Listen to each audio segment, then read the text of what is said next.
Betrayal.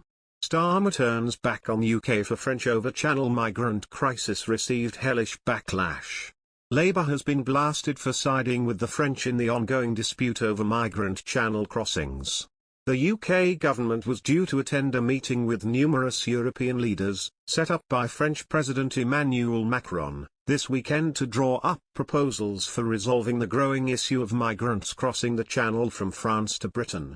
But France reacted furiously to an open letter sent by Prime Minister Boris Johnson to Mr Macron on Thursday, laying out the UK's proposals by disinviting the Home Secretary from the meeting. Mr Macron suggested publication of the letter on Twitter equated to whistleblowing and accused the government of not being serious.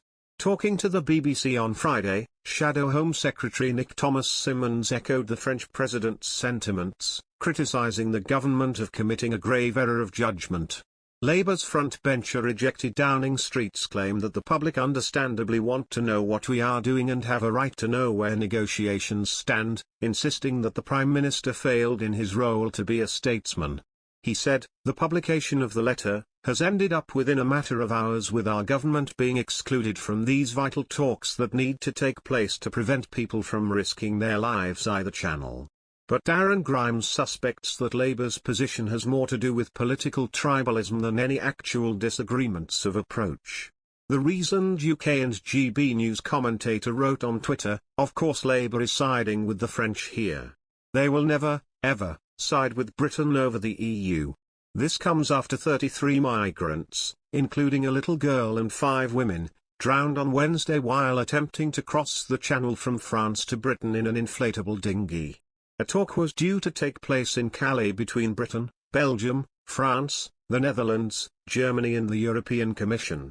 The UK government has urged France to reconsider its decision to ban Home Secretary Priti Patel from the meeting. It said, "This is a problem we have to fix together."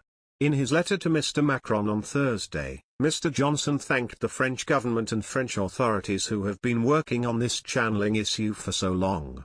He added that we must go further and faster, together to ensure that the problem is resolved and that no more lives are needlessly lost. Almost 26,000 migrants have successfully made the crossing this year, according to data from the Home Office. That's more than 3 times the total number who are reported to have crossed in 2020. Migration Watch UK chairman Alp Mehmet recently told Express.co.uk that the reason the numbers crossing the Channel illegally have grown exponentially this year, and will continue to go up, is that it has proved all too easy to get here in calm weather.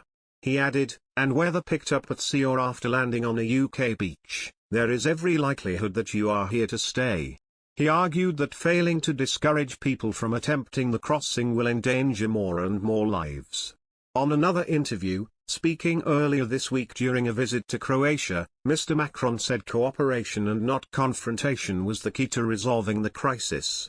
"We are going to ask for extra help from the British because all these men and these women don't want asylum in France," he said. "We tell them they're obviously able to do so, and there are centres in Calais and Dunkirk where they can go, but we're going to reinforce in fact saving them at sea." The French move has marked a sharp deterioration in relations between the two countries, which have already been strained by the crisis in the Channel. After hearing talks had been called off, Transport Secretary Grant Shapps said the only way we can solve this is to work together. "I saw the news come through and clearly we will speak to our French neighbours and friends," he told Times Radio. "I can't think why anyone wouldn't want to set up a joint intelligence cell so we can work more closely in real time, and I very much hope we will find a route to ensure this can be properly discussed.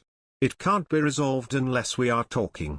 A spokesman for the Prime Minister added, "This is a global challenge we need to address collectively with the French and our other European partners.